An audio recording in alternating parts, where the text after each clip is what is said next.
Good evening పిల్లలు. మీకు లాల్ బహదూర్ శాస్త్రి గారి గురించి మొన్న కొన్ని విషయాలు చెప్పాను కదా. ఈరోజు మరిన్ని విషయాలు చెప్తాను. శాస్త్రిజీ చిన్నతనం కూడా బీదరికంలోనే గడిచింది. బొద్దుగా నిండుగా ఉండే లాల్ బహదూర్కి స్నేహితులు ఎక్కువగానే ఉండేవారు. ఇంటా బయట అందరూ ఆయన్ని అమితంగా ప్రేమించేవారు. ఎటు వెళ్ళాలన్నా స్నేహితులు లేనిదే కదిలేవాడే కాదు. ఒకసారి తల్లితో తిరునాళ్ళకు వెళ్ళాడు. జన సమూహం విపరీతంగా చేరింది. ఆ తిరునాళ్ళ ఉత్సవాలు చూడడానికి ఆ జన సమూహంలో లాల్ బహదూర్ తల్లి నుండి విడిపోయాడు. తల్లి గల్లంత పడిపోయి వెతకడం మొదలుపెట్టింది. కానీ వేల జనంలో తన కొడుకుని వెతికి పట్టుకోవడం ఎంత కష్టమో ఆమెకు తెలుసు.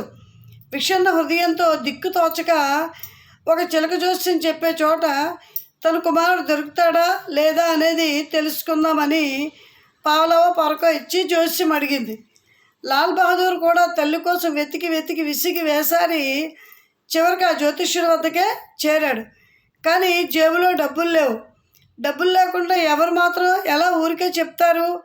అందువలన దిగాలుగా జ్యోతిష్యుడి వద్దనే కూర్చొని వినోదం చూస్తున్నాడు. వచ్చే వాళ్ళకి వెళ్ళే వాళ్ళకి ఏం చెప్తున్నాడో ఇతనని. ఆయన తల్లి కంటే ముందే అక్కడికి చేరాడు. తల్లి ఆయన్ని చూడలేదు, కానీ ఆయన మాత్రం తల్లిని చూశాడు.